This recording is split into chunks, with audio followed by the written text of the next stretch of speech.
Hi guys, welcome back to my channel. నేను చెప్పే చిన్న చిన్న చిట్కాలను పాటిస్తూ చేయండి, చాలా బాగుంటుంది.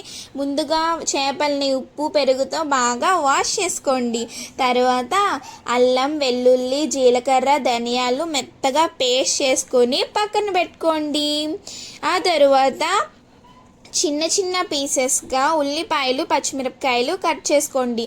ఎక్కువ ఉల్లిపాయలు వేసుకోకండి, తీపొచ్చేస్తుంది. తరువాత స్టవ్ ఆన్ చేసి కడాయి పెట్టి వాటిలో నూనె వేసి మిగతావి కట్ చేసుకున్న ముక్కలన్నిటిని వాటిలో వేసేయండి. తర్వాత వాటిని తిప్పుతూ ఉండండి 1 సెకండ్ వరకు, బాగా ఎక్కువ మగ్గించకండి. తరువాత ఒక బౌల్లో చింతపండు, టమాటా వేసి వాటర్ పోసి కాసేపు పక్కన పెట్టండి. దీనిలో ఉప్పు, పసుపు, మసాలా వేసి కాసేపు తిప్పండి. ఆ తర్వాత పచ్చివాసన పోయే అంతవరకు మగ్గించుకొని ఒక 2 మినిట్స్ మూత పెట్టుకొని ఉంచండి. అప్పుడు మనం కడిగి పెట్టుకున్న ముక్కలన్నిటినీ ఒక్కొక్కటిగా బౌల్లోకి వేసుకోండి. ఒక 2 మినిట్స్ దాన్ని అలాగే ఉంచండి.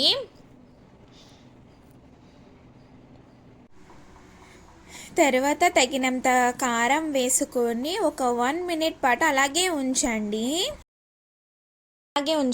తర్వాత ఒక బౌల్లో మనం నానబెట్టుకున్నాం కదా, దానినంతటిని పిసికి ముక్క ములిగే అంతవరకు వాటర్ పోసుకోండి. ఓకేనా? తర్వాత దానిని అటు ఇటు కదుపుకొని మూత పెట్టి బాగా ఉడికించండి.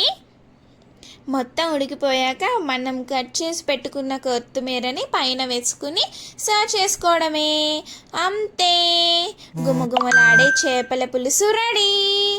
మీకు ఇది నచ్చినట్లయితే సబ్స్క్రైబ్ చేయండి, లైక్, షేర్ అండ్ కమెంట్.